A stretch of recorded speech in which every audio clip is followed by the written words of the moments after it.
प्रिय साथियों, हमारे इस पोल खोल मंच पर आपका हार्दिक स्वागत है। दर्शक हो, श्रोता हो, सबसे पहले तो मैं हाथ जोड़ करके आप लोगों का प्रणाम कर रहा हूं। मेरे साथियों, लोकसभा सामान्य निर्वाचन 2024 का चुनाव चल रहा है और 3 चरणों का चुनाव इस देश में हो चुका है। आपने चुनाव आयोग की रवैया, भारतीय जनता पार्टी के कार्यकर्ताओं का दुर्व्यवहार सब आपके सामने, नज़र के सामने दिखाई दे रहा है। लेकिन आखिर हम कब तक चुप रहेंगे? दोस्तों, आज मैं बहुत गुस्से में हूं और शायद यह बात सुन करके, अगर आप शूद्र वंश के हैं, अगर आप पीडीए के हैं, अगर आप गरीब हैं, तो आपको भी हमसे कई गुना ज़्यादा गुस्सा हो जाएगा। मेरे दोस्तों, क्या विडंबना है कि इस देश को आज़ाद हुए 70 वर्ष से अधिक हो गया। बाबा साहब डॉक्टर भीमराव अंबेडकर का संविधान इस देश में लागू है, उसी संविधान से देश चलता है। बाबा साहब डॉक्टर भीमराव अंबेडकर ने एक अफसोस जाहिर किया था कि हमने इस देश के लोगों के लिए संविधान तो दे दिया, लेकिन हमें अफसोस है कि हमारे ही लोग अक्षरशः इस संविधान के कानून को इस देश में इसलिए नहीं पारित होने देंगे कि कुछ पढ़े लिखे लोग जो हमारी ही व्यवस्था से बड़े ओहदों पर जाएंगे, मनुवादियों की चाटुकारिता करके और दलाली करके पूर्ण रूप से हमारे ही संविधान को नहीं लागू होने देंगे। आज दिखाई दिया मेरे दोस्तों, पूज्यनीय माननीय पूर्व रक्षा मंत्री, उत्तर प्रदेश के 3 बार मुख्यमंत्री, गरीबों के, मजदूरों के,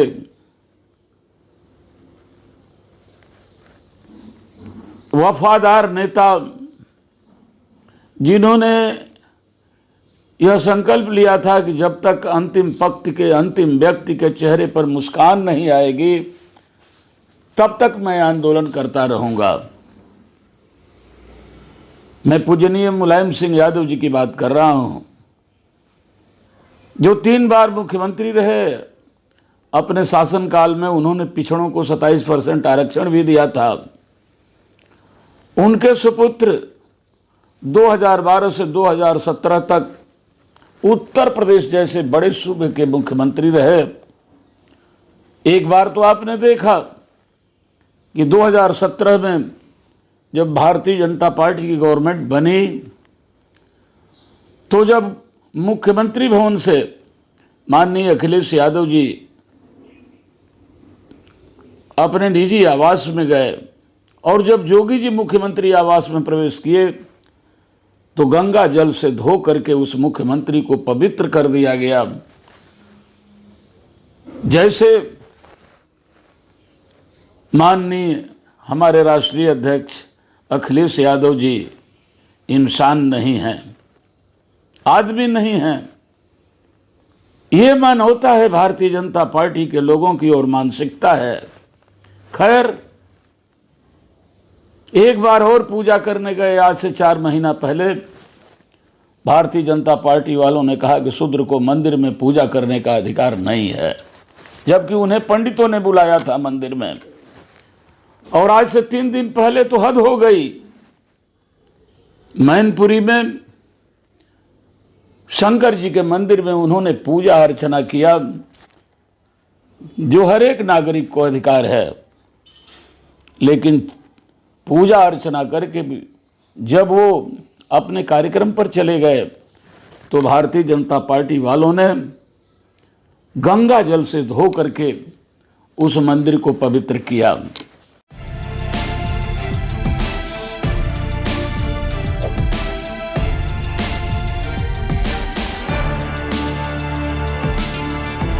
सपा के राष्ट्रीय अध्यक्ष और कन्नौज लोकसभा सीट से उम्मीदवार अखिलेश यादव के मंदिर दर्शन के बाद बीजेपी कार्यकर्ताओं का परिसर को गंगा जल से साफ करने के मामले पर विवाद गहराता जा रहा है। आरोप प्रत्यारोप का दौर मेरे दोस्तों, आखिर हम और आप कब तक सहते रहेंगे? कब तक मधुकैटभ की गर्दन को विष्णु काटता रहेगा? कब तक शंभू की गर्दन राम काटता रहेगा? कब तक एकलव्य के अंगूठे को द्रोण काटता रहेगा? मेरे दोस्तों, कब तक कब तक कब तक? बाबा साहब डॉक्टर भीमराव अंबेडकर को स्कूल में नहीं प्रवेश करने दिया गया, हैंडपाइप तक नहीं छूने दिया गया। आजादी के बाद डॉक्टर जगजीवन राम बाबूजी को, जो भारत के गृह मंत्री रहे, उप मुख्यमंत्री रहे, काशी विश्वनाथ मंदिर वाराणसी में प्रवेश किए। मनुवादियों द्वारा मंदिर धोया गया कि अशुद्ध हो गया। रामनाथ कोविंद जी हमारे पूर्व राष्ट्रपति, जो शेड्यूल कास्ट से आते हैं, उन्हें अछूत जान करके उतने बड़े ओहदे पर रहते हुए भी मंदिर में प्रवेश करने के बाद मंदिर धोया गया।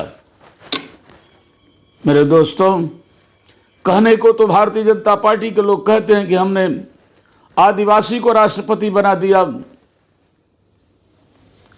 लेकिन मुर्मू जी राष्ट्रपति होने के बाद भी अगर किसी तरीके से मंदिर में प्रवेश की, जाने के बाद गंगा जल से धोकर मंदिर को पवित्र किया गया। पिछले महीने राम की स्थापना हुई मंदिर की। भारत का सबसे बड़ा पद राष्ट्रपति का पद होता है, प्रधानमंत्री से भी बड़ा पद है, लेकिन प्रधानमंत्री जी हाजिर रहे। लेकिन अगर मुर्मू जी चली आती राष्ट्रपति जी, तो शायद राम का मंदिर अशुद्ध हो जाता। मेरे दोस्तों, अयोध्या में राम का मंदिर नहीं बना है।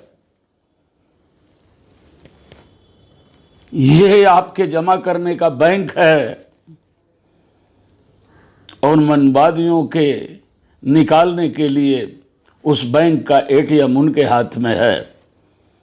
मेरे साथियों, यहां तक कि पार्लियामेंट जो नहीं बनी, उसका उद्घाटन प्रोटोकॉल के हिसाब से राष्ट्रपति जी को करना चाहिए था।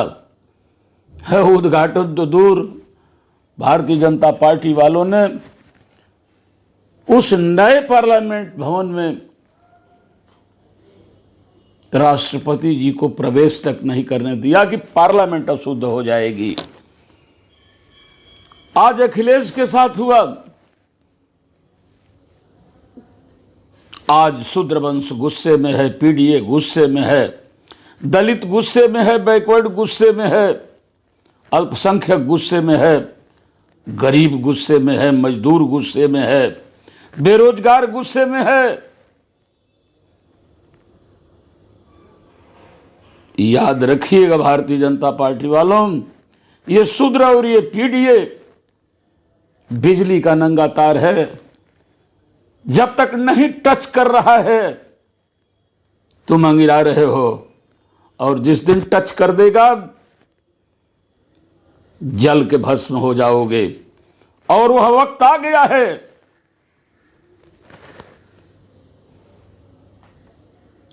भगत सिंह, जो इस देश की जंगे आजादी की लड़ाई में फांसी का तख्ता चूम लिए थे, उन्होंने इन मनवादियों को देख करके कहा था कि जो नौजवान भाग्य पर भरोसा करते हैं, भगवान पर भरोसा करते हैं, हमारे समझ से वो लापरवाह हैं और नपुंसक हैं। जब पत्रकारों ने पूछा कि क्यों भगत सिंह जी आप नास्तिक हैं क्या,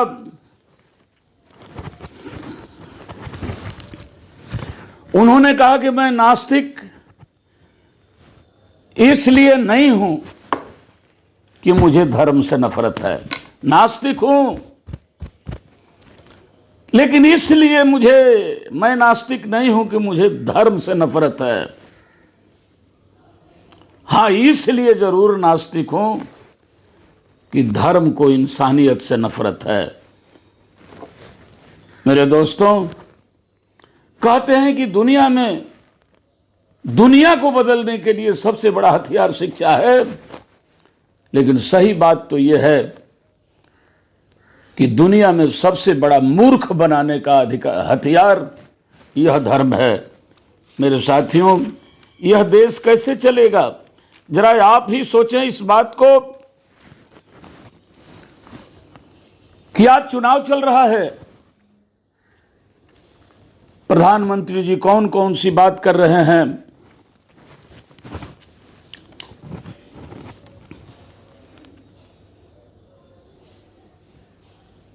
मंदिर मस्जिद, हिंदू मुसलमान, अरे भाई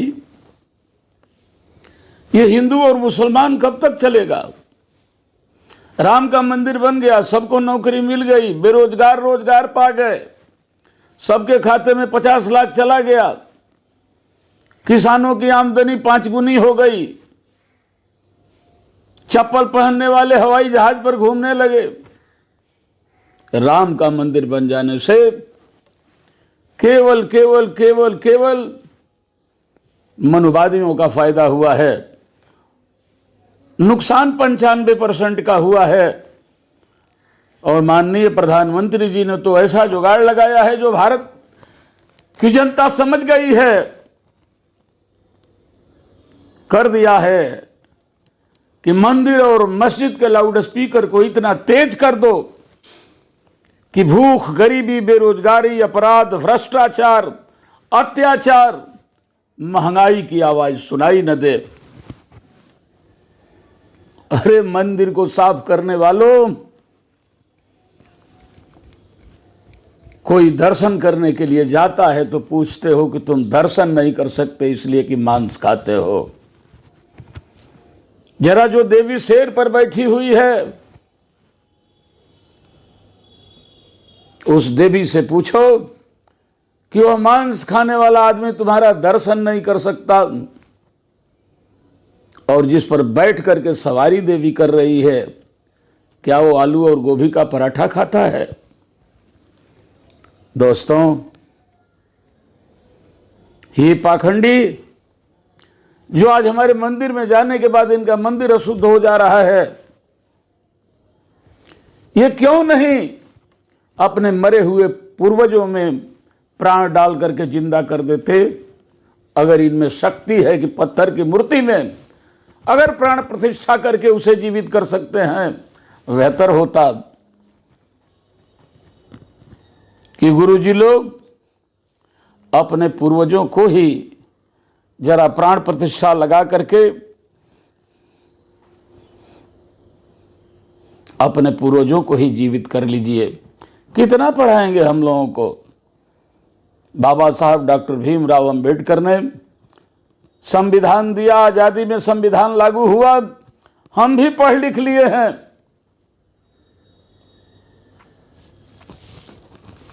यदि कोई धर्म महान है तो उसमें अछूत पैदा कैसे हो गए। अगर हिंदू धर्म महान है और हम भी हिंदू धर्म के हैं और अछूत हैं, तो महान धर्म में हम अछूत पैदा कैसे हो गए। और अगर हम अछूत पैदा हो गए और हिंदू हैं तो यह धर्म महान कैसे हो गया। ये दोनों बातें कैसे चलेगी, हमें समझाना पड़ेगा। मेरे दोस्तों, कहीं से न कहीं से हम ही उनको फायदा पहुंचा रहे हैं। मोदी के बातों में, मोदी जी के जुमले में और मोदी जी की स्टाइल में हम लोग इतना फंसते चले गए कि आज मोदी जी ने नारा लगाया था 400 पार। 400 पार नहीं मित्रों, अगर इस देश में केवल पिछड़े और दलित समझ जाएं तो दुनिया के किसी में इतनी शक्ति नहीं है कि हमारा संविधान बदलना तो दूर, हमारा संविधान छू तक दे। याद रखिए ना, गणित लगाइए। 303 बीजेपी पिछली बार जीती थी, जिसमें से 67 SC ST के MP हैं और 62 पिछड़े क्लास के हैं। 129 मिलकर के पिछड़े और दलित होते हैं। अगर 303 में से 129 घटा दीजिए तो 174 ही ऐसे MP हैं जो मूल रूप से बीजेपी के कहला सकते हैं। काश हमारे दलित भाई, हमारे पिछड़े भाई, हमारे PDA के लोग अगर समझ जाते तो 400 पार के बाद भी भारतीय जनता पार्टी, मोदी, RSS कोई संविधान बदलना तो दूर, लोकतंत्र को मिटाना तो दूर, आरक्षण को खत्म करना तो दूर, हमारे संविधान को टच भी नहीं कर पाता। दोस्तों, चुनाव है, हर जगह लिखा है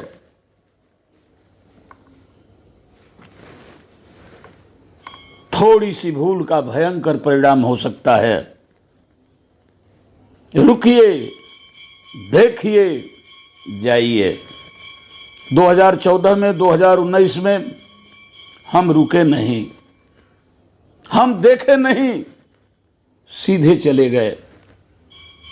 ट्रेन आ गई, कन्या विद्याधन चला गया, बेरोजगारी भत्ता चला गया, लैपटॉप चला गया, सड़कें चली गई, नौकरियां चली गई, फैक्ट्रियां चली गई, वो सारे कानून चले गए जो गरीबों के हित में बने थे। और आज भारतीय जनता पार्टी के MP ही, बड़े बड़े पदाधिकारी यह इंटरव्यू देते फिर रहे हैं, 2/3 बहुमत दे दो, आरक्षण खत्म कर देंगे। एक तरफ लोकतंत्र खत्म होने का, दूसरी तरफ आरक्षण खत्म होने का, तीसरी तरफ बाबा साहब डॉक्टर भीमराव अंबेडकर का संविधान खत्म होने का, और चौथी तरफ अगर भारतीय जनता पार्टी आ जाएगी तो हमारे एक बहुमूल्य वोट की कीमत समाप्त होने का यह चुनाव 2024 है। मेरे 95% के लोगों, गरीबों, मजदूरों, किसानों, नौजवानों, महिलाओं, हाथ जोड़ करके निवेदन है, आपके नजर के सामने, आपके बीच का, आपके घर का पूर्व मुख्यमंत्री, इतने बड़े सूबे उत्तर प्रदेश का, समाजवादी पार्टी का राष्ट्रीय अध्यक्ष पूजा करता है, मंदिर अशुद्ध हो जाता है, तो हमारी आपकी क्या दुर्दशा। अगर फिर सरकार आ जाएगी तो ये भाजपाई करेंगे, इसकी कल्पना नहीं की जा सकती। अपने लिए नहीं, शहीदों ने हमारे लिए फांसी के तख्ते पर चढ़ा, हमें तो फांसी के तख्ते पर चढ़ना भी नहीं है, मरना भी नहीं है, सीने में गोली भी नहीं खानी है। बाबा साहब डॉक्टर भीमराव अंबेडकर ने लोकतंत्र में एक ऐसा वजनदार ताकत हमारे और आपके हाथ में दिया है कि आपकी अंगुली की काली स्याही भारतीय जनता पार्टी और मोदी को एक क्षण में इस कुर्सी से उतार करके रख सकती है। हम धन्यवाद देंगे 3 चरण के मतदाताओं का कि उन्होंने भरपूर इंडिया गठबंधन का साथ दे करके और भारतीय जनता पार्टी को रोकने का काम किया है। चौथे, 5वें, 6वें, 7वें चरण के मतदाताओं से मैं हाथ जोड़ करके निवेदन करता हूं कि अपनी ताकत छिपा करके मत रखिए। लोकतंत्र में जनशक्ति ही सबसे बड़ी ताकत है। हम बिखरे रहेंगे, हम टूटे रहेंगे, हमारा और आपका बीच का झगड़ा है, कल निपटारा कर लेंगे, लेकिन तब पछताए क्या हो जब चिड़िया चुग गई खेत। पहले भारतीय जनता पार्टी को हटाने के लिए, संविधान बचाने के लिए, लोकतंत्र बचाने के लिए, अपनी आबरू बचाने के लिए, मान सम्मान स्वाभिमान बचाने के लिए इंडिया गठबंधन को एक वोट आप लोग दे करके भारतीय जनता पार्टी को समाप्त करने का काम करें।